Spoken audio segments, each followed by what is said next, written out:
I am obsessive about hello. It's Christmas Eve day with Reverend Brother Heathen and BigZebra.com, and I just want to go. And I'm not here to jerk off, Jimmy. I'm not here to do that. That's not my job. But I will say that after Not watching on this, camera, anyway. not on camera, exactly. I will say that the show I saw last night vindicated my faith in you in terms of a writer as well as a performer. Thank you. You know, yeah, good stuff, man. Just good stuff. That we just like, God damn it! Like this was like you got what I don't mean to overtake the show, but this was like over a year in the making. It's just trying to get the madness out on film with Trent. He's just a genius, and I think we had some really nice ideas. And I agree. I'm trying to make the videos shorter, trying to show like just throw everything at it. Yeah, it's hard, like because I don't control the scripts. I don't control these stories. They. Oh, I understand. I got to tell you, when I'm editing down these short videos that I'm doing, that I'm dropping at nighttime, I edit down maybe 15-minute, 20-minute conversations down to 3 minutes with Jack and me, because I realize that once again, John Hudson was talking to us earlier before we came live. It's about being able to reach people who just aren't into a full hour show. And I love full hour shows. I love, I started off doing a full hour show and then doing a full hour afterwards. Yeah. And then I was thinking, it's like, well, maybe people just don't have the attentions. Well, I mean, you all do here, but the average YouTube, consumer viewer just doesn't have it in them. So, yeah. Well, I imagine most of the YouTube consumers drop in and out of YouTube during the day, and they want a 15-minute thing, a break, and then get back to cleaning the garage or whatever they have to do. Yeah. By the way, Reverend Brother Heathen, can you please put a link to your YouTube channel in chat? Because I could have sworn I signed up for it, and yet I don't. I didn't see. No. The problem is that I have my actual YouTube channel, which is Church of Heretics. But our skits but our show is under the Tang Network. Oh, okay. Well, I guess I just didn't clue in, but I'm subscribed to both. So I'm going to right now. I'm going to put a link to last night's show, which I'm telling you, it was a treat. No patting us, but we put a lot. We put everything in the kitchen sink and the baby with the fucking bath water. Dude, that potato sketch. Which one? The first one and the second one. That was, if I was going to say anything, I'd be more of those. That's what I mean, my personal opinion. But I thought incredible. Thank you. Yeah, we'll look forward to the potato.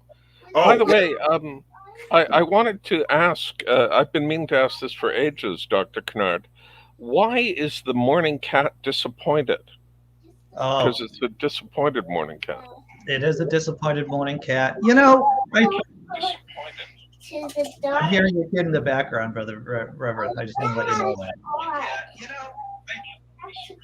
I just put the link in the description now. Hey, thanks, man. Why is the cat disappointed? I think if you're aware, if you're aware of what's going on in the world, you have to be a little disappointed. Oh, okay. I think you have to be a little disappointed.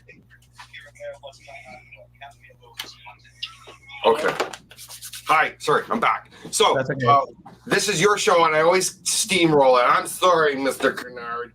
I do want to say it was because it's morning and mornings are disappointing. That's right, D Parks. I would say that. I would agree with you on that. Mornings are always the worst, aren't they? It's tough. It is tough. So what do you all have going on for Christmas? How do other heathens? How do other atheists deal with or work in Christmas Eve? What do you guys have planned? Lots and lots of marijuana. Lots of legal marijuana in Canada. I got my oldest coming over tonight. Good. We're gonna play some Catan, hopefully. Fingers crossed. Good. Nice. Have you guys? Has anyone played Settlers of Catan? No. I have. Oh my God! So I am a huge Catan nerd. I have all the expansions. I have like cities and barbarian. I have like so I'm gonna make this wild board. It's gonna be huge, and I'll tag you, Andy, so you can appreciate it. It's a lot of fun. It's the greatest board game probably ever. Really, if you have to break down one board game, you put the top ones up there. Monopoly, Clue, whatever. Catan would kill them. Kill them. Because it's never the same game twice. It's never the same game twice. Well, it's a strategy for those people who haven't played it. It's a strategy game. And you can have different strategies, I presume, from the enthusiasm I'm hearing. So you could have entirely different ways of going about your business to win. So to set up what a Catan game is, okay, it's a big hex, okay, that's fulfilled with Fortnite's a great game. It's filled with individual hex pieces, and those hex pieces, there's 5 different types of resources that give you, and then you can move the pieces around. So your board always kind of changes, and there's numbers that go on them that change all the time. So it's a different game every time. So it's like one of the greatest. If I will though say, if I had to rate the greatest strategy game, probably Ticket to Ride. Oh, I've never played that. Ticket to Ride is like, it's an older game. It's really popular, but it has like the map of North America, and you try to make train routes. I've seen the game in stores. What makes it the greatest strategy game? Because there's no dice rolls, and it's pure strategy. There's no luck involved. No, I know dice is a great element, but if you want something that takes a luck element, this is a great game for that. That sounds great, dude. Sorry to switch subjects, but I wanted to ask after the girlfriend. Is she like in hospital for the indefinite future, or is she in for a treatment? And thanks for asking. She is there specifically to get monoclonal antibody treatment. And so that is basically, it was supposed to be a 2-hour, like that old song from that old show. It was supposed to be like a 2-hour trip. I know. Yes. A 3-hour tour. A 3-hour tour. Well, it turns out to be a 4-hour trip because of the waiting. So the actual process, I was texting with her before the show. The actual process takes about a half an hour to get the antibodies in you. And then it takes about an hour to wait there to make sure, I guess, you don't explode or something. I don't know. Yes. But they want you to wait there for an hour after getting there's always someone who has a weird allergic reaction that no one ever anticipated. You're spot on with that, because you always have that one person in a million that didn't know that they were allergic to that thing until they take that thing. And by the way, for folks playing the home version of COVID, or if you have a loved one in the hospital, I was shocked. Every so often you realize that other people don't know a fact that you thought was common knowledge.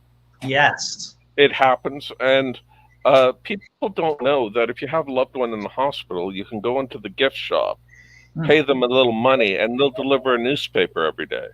Oh, that's nice. Yeah. And so, at least in Canada, I assume it's the same in the US.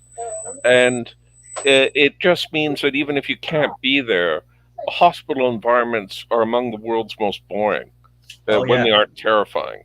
So by all means, a quick trip to the gift shop can help. It can help you, right? So your lady's in the hospital right now? Well, she is, doing it's outpatient kind of therapy. So she is at Mass General Hospital, right down the street from us, relatively down the street. It's a couple of minute drive, and she is getting the monoclonal antibody treatment that they give people who are in high risk. Who have issues with their health, who happen to have COVID. It's preventative to make sure it doesn't get any worse. Is it just? Are they quarantining her? Is that why she's? Oh yeah, dude. She's been quarantined for days. For days. That's the hard part, eh? And I'm definitely not. I found out something, and this is going to be a little insight into me about how strong my ego defenses are. Is that I don't realize I'm depressed until I start talking, wondering whether or not I'm depressed, or I start saying, oh, I wonder if I'm depressed. It's like that's usually a sign. And I'm not like super depressed, everyone. Don't get me wrong. Oh, you're lucky. You're lucky. I Oh, never have to ask myself if I'm depressed. Mm. I'm very aware of being depressed. yes. For me, it's Well, I'm sorry. I was just going to say that I'm like those old stories about a brontosaurus where it gets injured on the tail and doesn't find out about it until 10 minutes later. Oh yeah. And I'm like that emotionally and with depression or something. I think I have low insight into Low my insight. own. Yeah, Well, I'm a low insight zebra. it's funny how it works because I know when I'm horny pretty fast. I definitely know when I'm hungry pretty fast. But it comes to some other emotions. Biscuit, what are you doing? You like meowing all over the place. So what are you doing tomorrow, Andy? Are you by yourself tomorrow? I am going to be Zooming with my kids at 10:30 in the morning. My girlfriend and I, she's taking another test. She's gonna take another rapid test, and it's probably gonna come out positive still.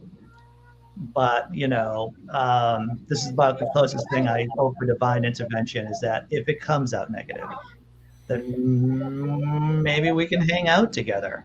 But otherwise, it's going to be nothing but masks, hanging out together, and well, I mean, not all day. So it's going to be a pretty Andy alone Christmas. You'll probably see me on other people's shows. I'm gonna, like I said, I'm with Zooming with her parents. Her parents were gonna come over. Now we have to Zoom everything with her parents and her sister. Opening presents. Am I gonna drink? Maybe, because I'm a good drunk. I'm a happy drunk. I've only been a sad drunk, and that's So I might get I might drink some rum. But yeah, it's gonna be. If she is still positive, which she probably will be. There's going to be a lot of seclusion going on tomorrow. Well, I'm going to be calling you. I'm wishing you a happy Merry Christmas. Well, I appreciate that, Jimmy. Oh boy, geez, that's not the crappiest time of year for this to happen, eh?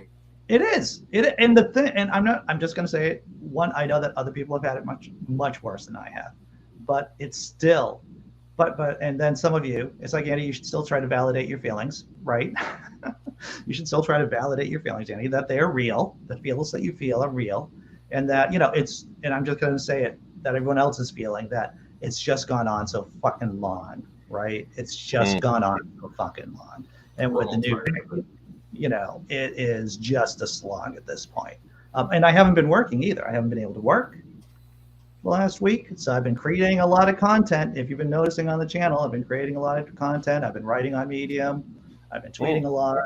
I've been cranking out the content and when I was watching your show, Jimmy, especially on the sermon, Mark Maron talks about the work, the capital W work. It's like, you're working out the art as well as your stuff at the same time, right? And I said, Jimmy's doing the work right here. So when you see me in this space or when I'm writing, or when I'm doing other creative measures, I am doing the work, and I've been doing a lot of work, capital W work, in the last week. Oh, well, at least you're keeping creative. Like that's the key, right? Like keeping your mind busy and winning the war. Because like, come on, this life isn't easy for any of us. This is a hard life, and we have to do what we got to do to get through it, right? Yeah. Yeah, speaking of the work, it's I'm going to be happy to take a little break from the work because honestly, for me, it never stops. I do not get a free moment mentally because I am always trying to think of the next bit, trying to think of the next funny thing, right? And this is the thing I don't think people understand about people that are in comedy, as opposed to say any other kind of art form. You can't rely on your past stuff. It's always about what is next. I've done a lot of funny stuff, but I can't go back to the well. Sometimes you can go back to the well and pick it up and represent it, but most of the part, you always have to go and present something new. A musician, they can go and play the same song for the whole career. You're so right. You're only as good as your last joke, basically, Jimmy. And if you have people who like you, who like your, what you do, then maybe they'll be able to tolerate a couple of jokes that don't land. But yeah, I mean, basically, you're trying to create, one joke that lands really well and another one that lands really well, and it's tough. It's a grind. That's what it is. It's a It grind. is. Hey, and how much jokes do you throw out there that don't really land? Sometimes, like for me, especially with my style, and when what I do, some of my stuff can be kind of cringe at times because I just like there's no filter up here that comes out here, and it just that's where the beauty comes. But sometimes you get a lot of cringe. So yeah, you take a lot of misses. Yeah. But the point is, it's being confident and just keep going at it. And I just want to say hello to Rage. Rage just popped in. What's Hi, up, Rage. Hey, how are you doing? Yeah, I was cleaning. I meant to be here earlier. I understand, brother. So you are post one bowl going into second bowl. Yeah, I'm like third, fourth bowl. Oh, okay. So, all right. Yeah. Very good. Very good. Congratulations. Yeah. Oh, third bowl. Are we talking about? Oh yeah. I don't give to full operating capacity till about the third bowl. So. My problem is my stuff that I grew this year. I'm so spoiled, and I'm so like I can't smoke crap, and my stuff is like. So I'm very disappointed. Yeah. I get the same way. I'm picky. I'm picky. Yeah, because it's like, is it worth it really? The wear on your lungs and the tar to have like this ditch weed. Maybe we're just too spoiled. We're living in 2021 where everything else sucks, but at least we have a large assortment of legal weed. Yeah. Mm-hmm. If you're lucky enough to be in a state that has such, yes, definitely. Oh my God, I forgot. You guys are. I'm God. I am. I happen to be in such state. But it just.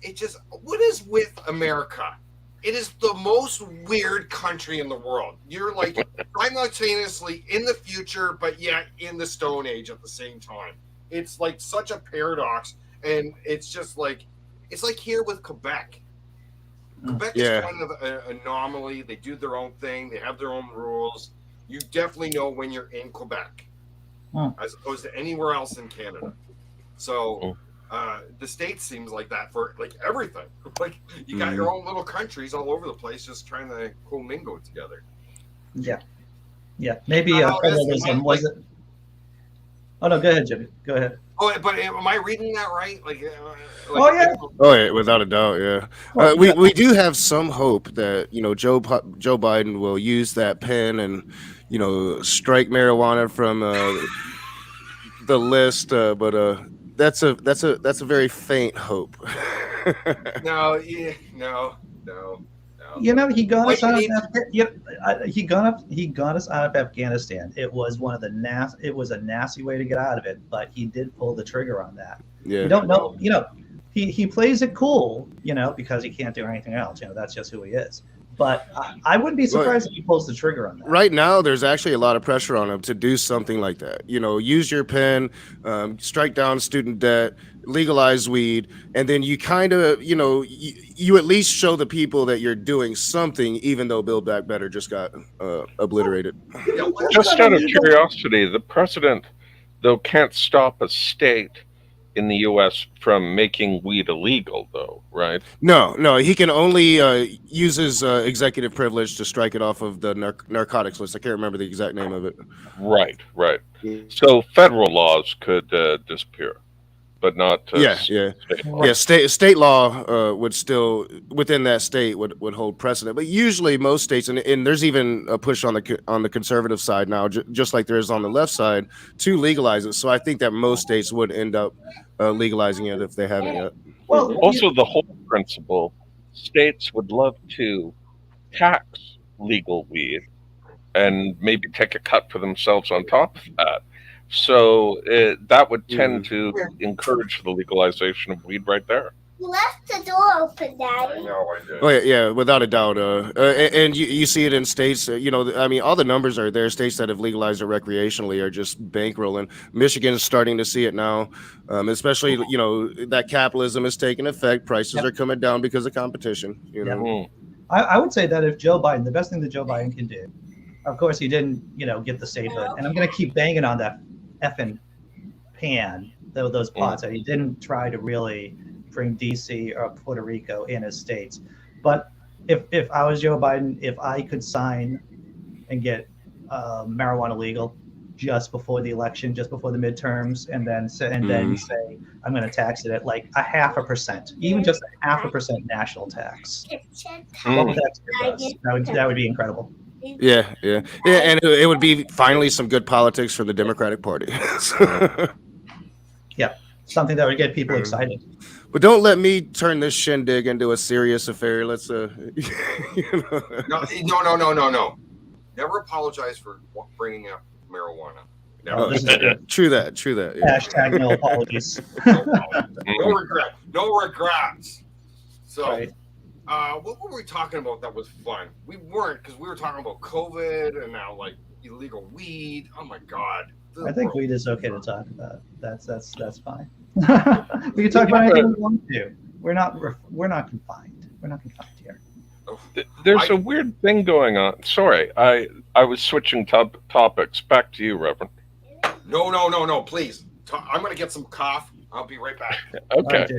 Well, I noticed that in that recent sentencing of 110 years for an immigrant trucker who crashed into a bunch of cars, and we had something similar in Canada, and it was really horrible. All these people died.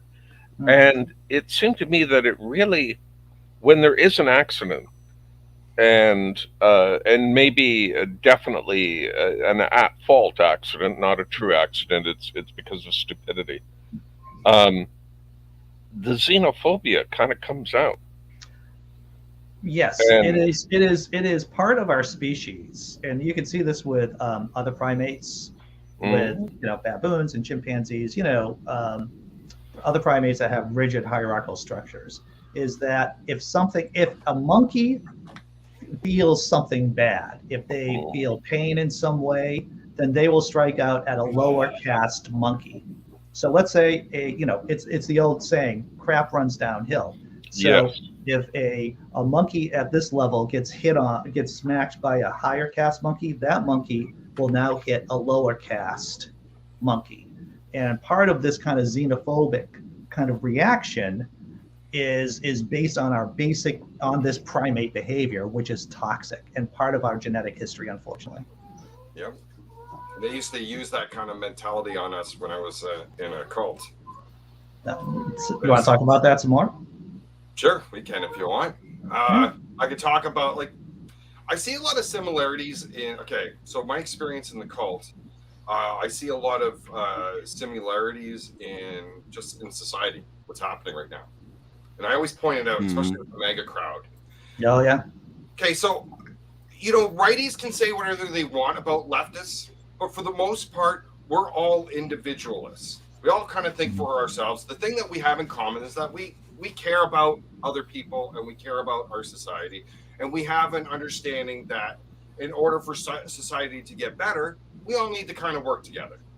That's why we all want universal health care, right? We want weed not to be illegal, so sending innocent people to jail, destroying lives, people wonder why there's mass shootings all the time in the States and the highest incarceration rate in the world, and cops are killing people and racism is plenty. Because there's too many people just looking out for themselves. So to go back to what I was saying about my time in the cult, I'm seeing this a lot with the right wingers, and I bet you anyone in this audience will probably, if anyone's welcome to disagree, but I bet you won't. They all talk the friggin' same. They all talk the same. They all use the same talking points, and they don't venture, like, they get tunnel vision, and they just rely on the same talking points. Oh my God, every time I hear that whole, we're going to have to wear a yellow star because we don't want to get our vaccine, it makes me goddamn sick.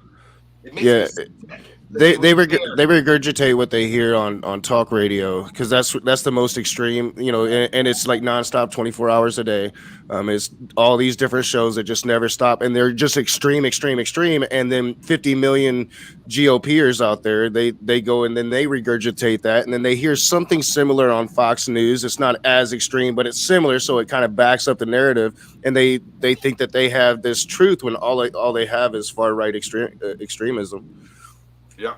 So in the cult, going back to the point that Andy had brought up, right? Like the punching down, everyone, like it's that's what would happen to us. There was about, I think, because the cult that I was in, it started off as two families living as one.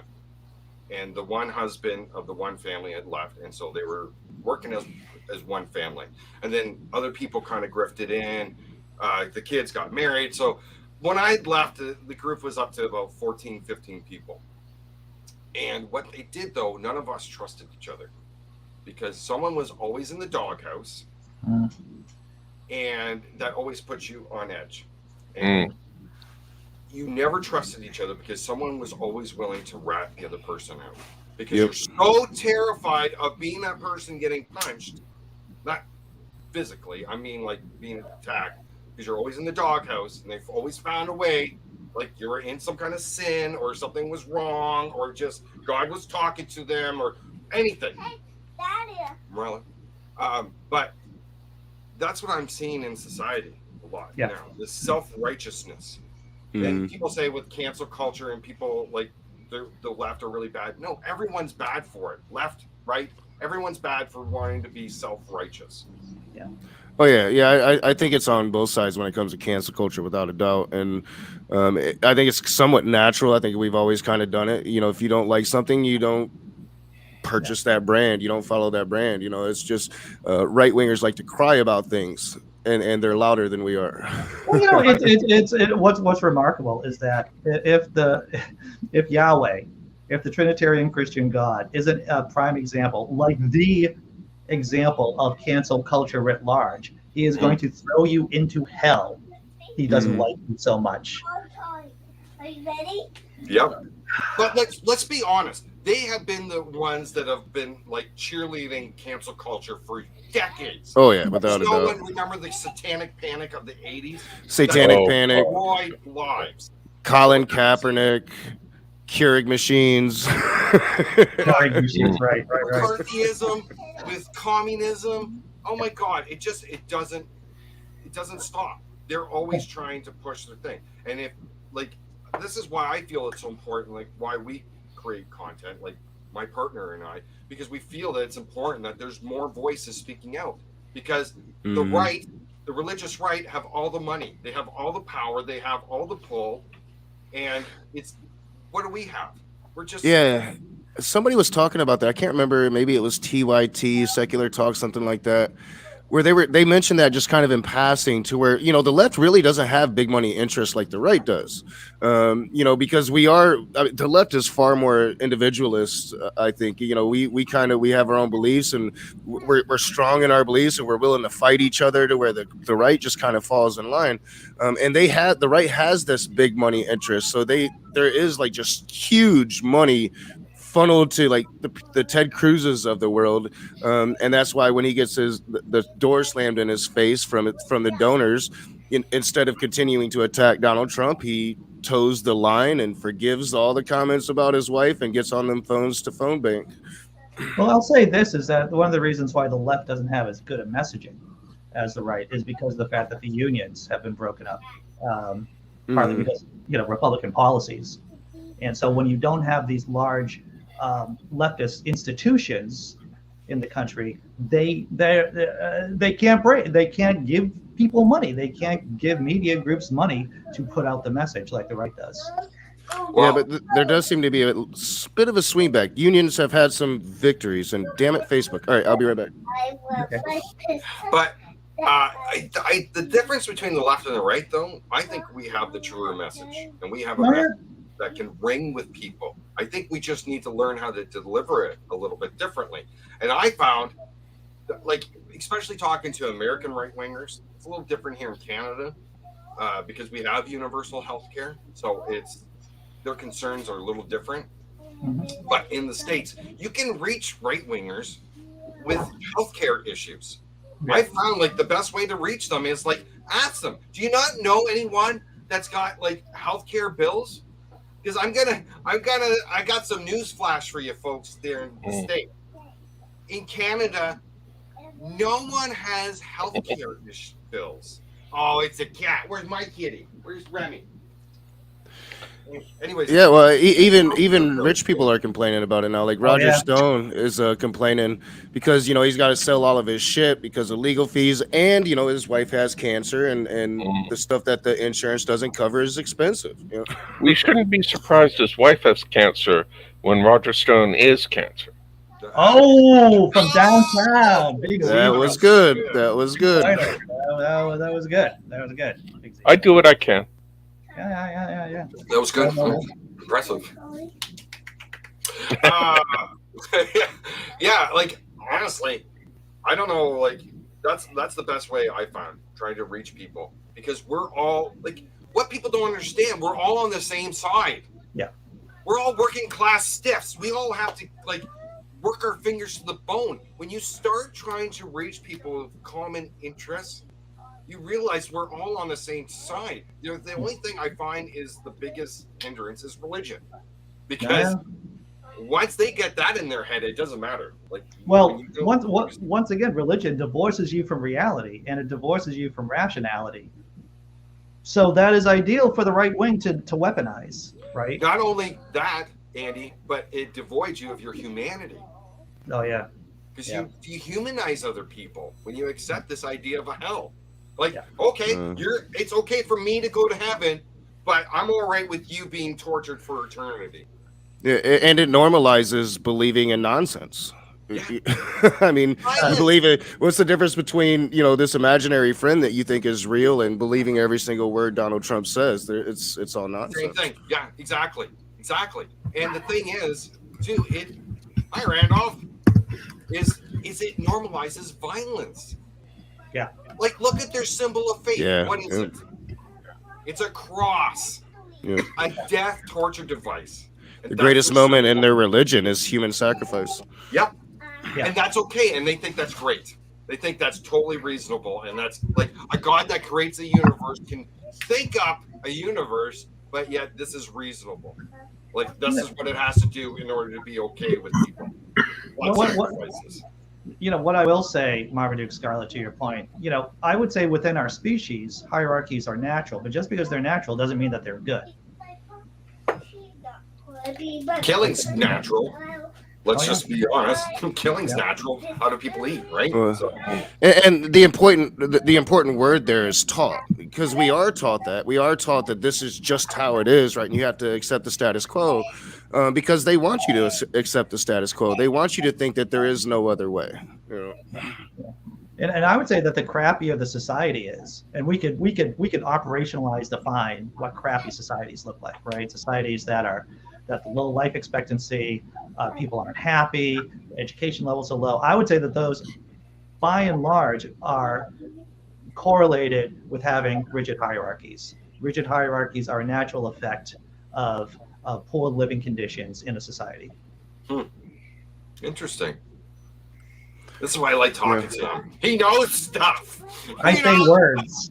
And words. You have words. Yeah. I like it. That's why we come back every day, because he has the best words, guys. I thought it was because of my jaunty hat. And there are a lot of different factors to determining if society is a really good one. Like, for instance, societies with fewer comedians, I think, are worse. Yeah. No, I mean that. True. We need more comedians.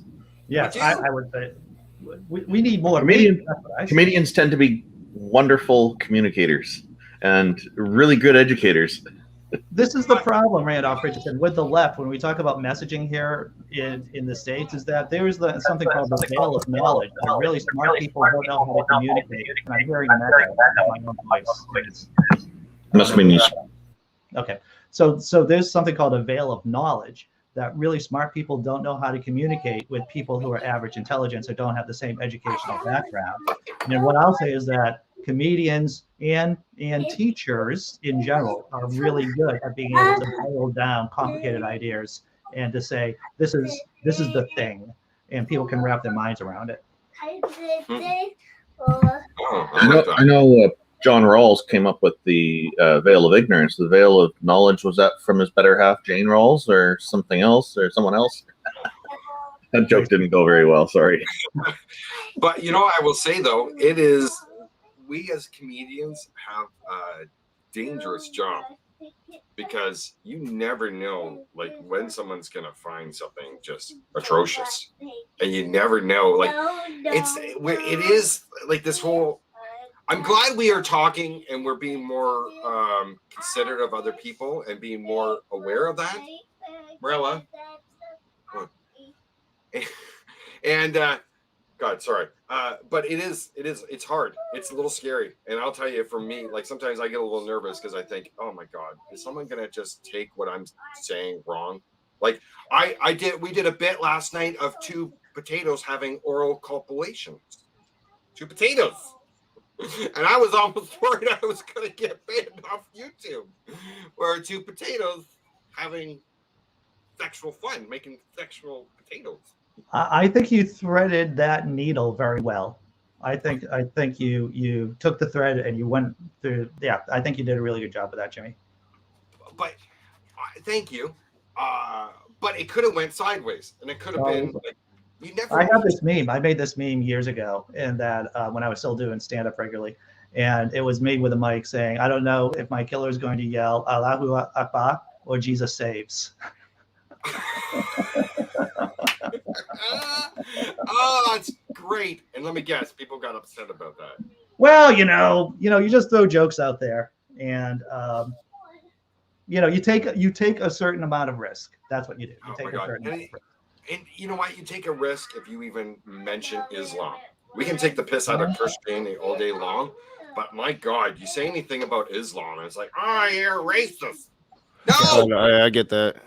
I was just in a debate a few days ago with a Muslim on whether atheism or Islam is better for humankind, and there are quite a few people telling me that I should reconsider because of the violent backlash that could come from the Muslim demographic. What ended up happening instead, I decided to go for it anyway. I'm not going to capitulate to threats and things. There weren't any direct threats. It was just people worried about it because of past behaviors that we've seen over the last few decades. But what was interesting is that a lot of Muslims seem to be, well, not a lot, but at least some seem to be upset with my interlocutor instead of me. And because what it is I've been able to, over the years, identify approximately 99 different, exactly 99 different denominations of Islam. And it's interesting when I ask Muslims about this, they'll say, "Oh, there are no other sects. There are no other denominations. It's all just one. Theirs, of course." And Jesus, I can think of 4 just off the top of my head. Yeah, some will go to like there's 3 or 4 different schools of thought. Yeah, they say that they're trying to keep it down. They don't want it to end up like Christianity, which has become largely ineffective for anything specific in politics because there's so many different denominations. And so it's interesting. They seem to be a lot of sensitivity about it. But I was surprised because I thought for sure there's going to be somebody making some kind of angry statement. But I guess the debate went in a way that my interlocutor started. At one point, it sounded like he was defending Islamic State. Another time, he was justifying specific types of slavery, and he even advocated for a really strange idea and a wrong idea that any society that has slavery should not abolish it overnight, but instead should use an Islamic style of staging it. And so I asked him. I said, "If I was a slave, why should I have to wait for some other slaves to get free before I can get free? Why can't we all get freed at the same time?" He said it was economically detrimental. So go ahead. Well, one, I will say this about the economics of slavery, and that, and I've said this before, is that England did repay did free slaves in the Caribbean, and then repay slave owners. But they did that, I believe, in the 1850s, and they didn't pay the debt off of that loan until Cameron, just like maybe 10 or 15 years ago. I think Cameron was PM of Britain, but it took them well over 100 years, maybe 150 years to pay off the bill for those. And because, when you think, because people are saying, like, why didn't the U.S. pay off Southern slave owners? Because that's a simplistic question. But the simplistic answer to that is that it was hella expensive to do and economically not possible. Yeah. So my attitude about this is freedom right away, because if a society is going to have an economic problem because of abolishing slavery, then it should have been abolished a lot sooner, because there's a serious problem with that. Economy that depends on slave labor to stay up deserves to collapse, is my opinion. Yeah, it's got to be gone. Slavery is a very inefficient, and let's just talk about basic economics. It is an inefficient system. It just doesn't work, especially with a modern economy. Slavery holds, I'm going to say fucking stupid words, and I know I shouldn't use the F word, but it just holds everyone down. It holds the slaveholders down. It holds everyone. It's toxic for the entire society. Whenever we start talking about this, I feel like I should start slamming the table with my hand or with my shoe or something. Yeah, use your shoe, protect your hand, because that's better for our healthcare systems overall. Right. But yeah, you're talking about healthcare earlier, and I think, look at where we've gotten to now, from all of this exploitation of people to actually trying to help people with healthcare systems. The U.S. is still needing to do better on this, and I really like Reverend Brother Heathen's point about how a political party could get overwhelmingly elected if they promise to actually bring in a proper healthcare system in a realistic way. It's needed. And here in Canada, it's pretty good. We still need to make it better, but I'm really glad we have what we do. And I can tell you, as a taxpayer, like, we don't have dental care covered in it yet. And there are some politicians talking about adding this part, which would be great, because there's a lot of people who can't afford dental care, and so they suffer and all this kind of thing.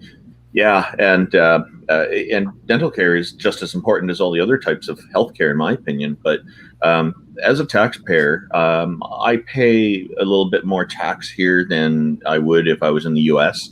I know this, and because I know people who've gone to live in the U.S. and they've come back here, but they come back here because the quality of life with the healthcare system is better, and you don't have that risk of going into a huge debt for paying for an ailment. And I don't like this right-winger attitude of people should all pay their own way, should all be user pay.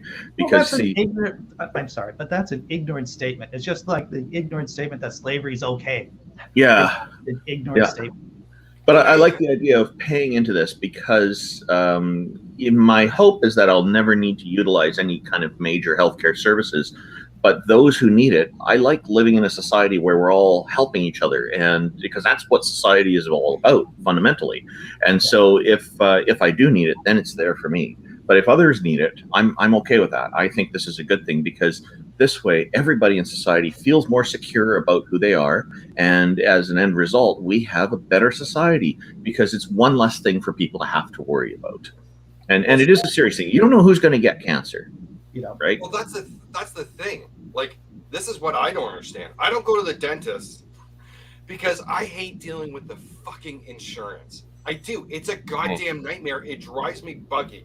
With that said, I don't know how Americans do it. I have so much respect for you guys, because the fucking shit that you guys got to go through just to fucking go to the hospital is insane. No wonder everyone's blowing each other away. Like, mass shootings are happening all the time. I hear this all the time too, which is so frustrating when you see theocrats and they use that excuse of, well, who's going to pay for it? We're all going to fucking pay for it. There's always money. There's always money here in the States. There's always money. Yeah, it's better to pay up front through taxation than it is to pay after the fact with social problems that arise from people not being supported. Oh, this argument that, like, it's not the government's job to pay for my safety and well-being, and but they don't have any problem putting all that money into the military, which is for your safety. Actually, yes, it is the government's job, because the fundamental role of a government is to protect its citizens. Right. And it is to protect, as Tommy J would say, Thomas Jefferson would say, governments are there to protect the rights of the citizens. And you cannot exercise other rights without being healthy, without feeling safe. It is a precondition to exercising your other rights, is being healthy, having a roof over your head, food in your belly. I gotta go, guys. And anybody who's looking into promoting this, look into Tommy Douglas in Canadian history, because he's the reason we have healthcare here. Goodbye. Oh, by the way, just before I go, talking about Tommy Douglas, look into Tommy Douglas and look what a fucking racist he was. He went over to Germany when Hitler was doing his thing, and he thought Hitler was doing a great thing. He went over there, and guess what he did, folks? He changed his goddamn mind, came back, reevaluated shit, and yes, he pushed for universal health care. So it is possible that people with terrible ideas can change their minds. That's interesting. I did not know that about him. Thank you. Look at his eugenics paper. His thesis on eugenics was disgusting. Interestingly, there's a lot of American doctors who came and volunteered to help, by the way, for getting us health care. Jimmy, before you leave, how about you do a plug for the show? Oh, thank you. Oh, so our show is called Faith Not Included. It's on the Tang Network. We had an awesome episode last night. The very first Church of Heretics. My Madness, Trent's Madness. It was so much fun. We had so many funny skits in it. I put a link into this. Please check it out. And please check out Church of Heretics on YouTube. We're putting our best skits there. They're a little bit longer. If you got a bit of attention span, it's worth it. It's worth the ha-has. I promise. Anyways, Merry Christmas, everyone. Love you all. Andy, I'm going to be talking to you tomorrow, buddy. You keep well and say hi to your girlfriend, and I hope you're all feeling better. And Merry Christmas, everyone. Bye. Love you all. Bye. Boys. Happy Christmas and Merry New Year. Oh, he's gone. Well, he'll play it back later and hear that. I'm sure. If it's okay, I'm going to sign off myself. Sorry, guys, to check out early. Have a great day and a great happy solstice. Yes, indeed. Good seeing you, Big Z. It was good talking with you, Big Zebra. Bye, everybody. Like the whole notion that, people should just work harder to get what they want to get or whatever.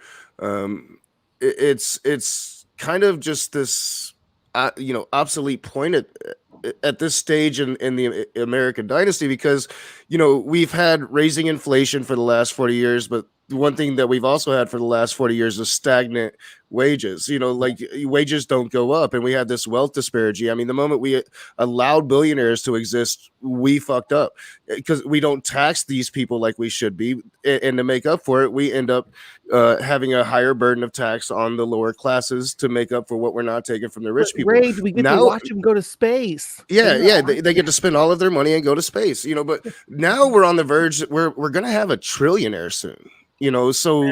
Are we going to allow that to be? We already do. It's his name, Mark Zuckerberg. Well, I think it was Zuckerberg. They're saying is going to be the first trillionaire. So maybe he already bridged. He already is. Point. He already is. Now I have to it's like last month, I think. There's plenty of wealth, right? Like we could do all the things that we wanted to do, no problem. We could still have that strong ass military and still do all the things we want to do. But we're never going to actually tax those people like we should be. No, because they own the politicians who make those decisions. So they're not gonna continue to fund the politicians in their fancy houses and everything if they start pushing to tax them at a higher rate. I mean, just imagine. Yeah, I did read somewhere, maybe it was a meme on Facebook or something, so I'm not sure how true it is, but like Apple has more operating money than the U.S. government. Something's wrong with that. I know that Apple's been conservative. Apple's had a lot of cash reserves. That's why they can do these stock buyback. And Apple. I don't know how much it has in relation to. And it all becomes about definitions, right? What does operational money mean? But Apple has a lot of cash under its belt. Well, and I think worker co-ops is the solution, but people want to be the person on top. They want to be the ones on the mountain of the money. So they, but they the company delude I work for themselves. is a worker co-op.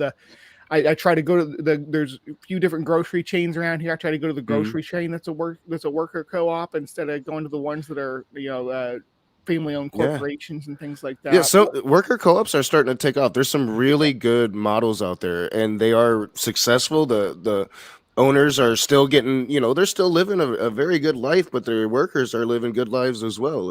And I think that is the future. It's important to point out to Americans that if you are poor, if you were born in poverty, there is a far greater chance of you staying poor or becoming even more poor than it is for you to becoming a millionaire. It's a trap. It's a trap. See, Apple has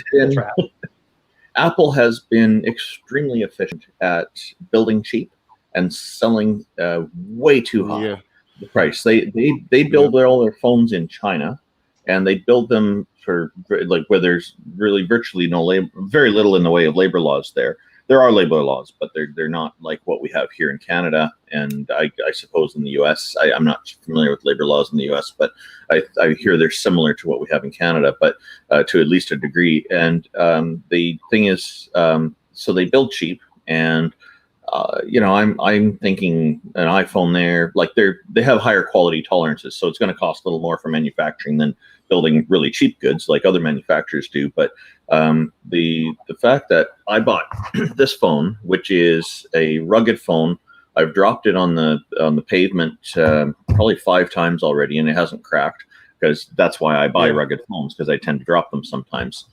There's no fancy cases; it's just a phone. But this one cost me around $200 Canadian, and my guess is it probably cost less than $50 to manufacture. Mm-hmm. And the iPhone is probably about the same, would be my guess, maybe $65, let's say. And yet they sell them for over $1,200. And it's only recently that they've opened up partly to the right to repair movement. But before all this time, it's always planned obsolescence. Their computers, they have the memory chips all soldered on, so you can't upgrade the RAM, or at least many of the models do. And there's other things like that going on. So it's very wasteful, extremely wasteful. And this is part of their whole exploitation process. So they're very efficient at building at a low cost and selling at a high cost. And that's why they have so much cash flow. They do so well with it. And their marketing is very sharp too. Oh, yeah. The marketing is beautiful. In the most evil way. So yeah, that's just capitalism, unfortunately, right? Without any kind of constraints, without kind of any restraint. I think people just think it's like, well, this is the price because it deserves to be that price. And it's like, well, no, not really. That there's no innate kind of reason why that price is the price point. It should be $200 or maybe $300 because of the brand name, but $1,200 to me is highway robbery, in my opinion. And look at how much excess cash they have. Yeah, they've been charging too much. And Microsoft's the same thing. That's another example of a tech company that charges way too much for their products, there's a lot of shoddiness in their products too. The quality isn't there, unlike Apple. It has really good, nice products, but I don't like them, their products anyway, from a technical standpoint, because I feel like I'm wearing a straitjacket whenever I use them, because they limit the flexibility. At least with the Microsoft side of things, you can do more customization. But again, that stuff is charged ridiculously expensive. So for an office suite, they charge $300 to $400 minimum, and it's not worth it. There's free alternatives out there that are gaining traction, and there's I think like back when it was new and they were charging maybe $50 to $100 for their software, I thought that was pretty reasonable, but it's well over $350 now, and the features really aren't that different. And there's another company with excess cash flow. So there's someone, Chris, let me just say this. There's someone, we're running down to the end of this show, unfortunately. It's an hour-long show. So there's someone named Chris222 in the back room, in the green room, I guess we're going to call it that. I don't know if anyone else knows Chris222, Randolph Richardson. No. You know Chris? Oh, I was just shaking my head. No, I'm not familiar with the name, so we'll see. Mm-mm. Okay, so well, the thing is that I don't let people who I don't know come on the channel. And the reason why is because they pawn spam us. Not everyone, but the thing is, if you're part of the community, if you're part of the chat on YouTube, if you're part of the chat, and we gradually get to know you, then that's fine. If the other option is if someone here can vouch for you, either in the chat or here that's on the panel, then we'll let you in too. Those are the two instances. So that's just backstage after the show's over to get to know them, right? We can do that too. Then we can do that too. But the thing is that I can't, even though I don't run ads on this channel, it is monetized, and so people can super chat. I know I never mention it, but people can. Yeah, I mean, your ability to speak English is not a question, and I'm talking to Chris right now, who's in the background. Your ability to speak, English fluently is not in question. What it is that being able to protect the channel and making sure they just don't yank me because of people come on and show pornography or profanity, violence. It happens. It happens to me all the time. Yeah, I think someone popping in that we don't know and doing something like that and just ruining the whole show and getting it danked. And I think you don't need to justify. It's just your policy, and there's nothing wrong with that because your show, you run it your way, and that's it. You just need to be able to vet people first, and that's your standard, and people should support that. So if you're around during the regular show, or if you want to, during this show and talk in the comments, so once again we get to know who you are, then you'll be able to come on at some point. And a reasonable point too. Before we close out, can I just say something about the Apple stuff that we're talking about? Oh, yes, please. The research that went into making smartphones in the early or mid 2000s, I guess it was, that was all government funded. That's all tax. We paid for that with our taxes. All the research and development, I shouldn't say all of it, but the majority of it. And Apple itself, they benefited in their early days when they were first getting off the ground from a lot of government grants that they were doing for these Silicon Valley companies. So taxpayers put them where they are, and now it's like, we're gonna charge you. What'd you say, $12,000 for something that cost us $65 to manufacture? It's insane. Yeah, and real quick before we close, they need to continue the research, and they need to speaking to what they're using to make these computers and how they're using the cheapest things in the smartphones. A lot of it comes from fossil fuels. It is toxic to the earth. We can't store it. Computers and these smartphones, they go to China to die, and there's these huge landfills just full of all of this toxic waste as a result of our computers. So we really need to find a cleaner way to make our computers, which is just it seems ludicrous that we don't continue with that research, and we do have these cheap pieces of crap that you have to pretty much replace every 2 to 3 years, making the problem with the planet that much worse. There is something that I do in my work. Clients, when they upgrade their computers, they have me remove the old ones for recycling. And the best way I can recycle, if the machine is reasonably enough that it'll still work, in many cases it does, I will rebuild it, like all the software on it, and then I will give it to somebody who's poor in my local area. Or if I can't find someone, then I'll give it to the SPCA's thrift store, where they sell things to raise money, and I'll say you can sell this for $20, $30, $50. It'll have Linux on it and some free software, so at least somebody can buy a low-cost machine that still runs reasonably well. So those kinds of, no warranty, of course, but at least this to me is a better way to recycle than to just throw it in a landfill. At least it gets a little more life out of it first. But these are small things. And so I think if everybody even does a little bit of a small thing once in a while, that's better than lots of people doing nothing at all. It's better than nothing. And, we need to try to at least encourage this kind of mindset, just as a very base, minimal thing to start with. We're going to close on that. There's Chris in the background, so I'm going to end the broadcast, but but those of us, if you want to hang around, we could still talk to Chris if we want to, just to see what kind of person he is. I will. And do some vetting. So everyone, have a pleasant holiday, whatever you are celebrating. And I'm probably going to be dropping another video tonight at 8, a short video, something that Jack and I have been working on. And if nothing else, I'll see you after the weekend. I'll probably pop on other people's channels over the weekend. I know some people are doing Christmas shows. So take care. Thanks a lot. Happy Christmas and Merry New Year. Indeed. Take care, everyone. and I'm hitting the magic button, and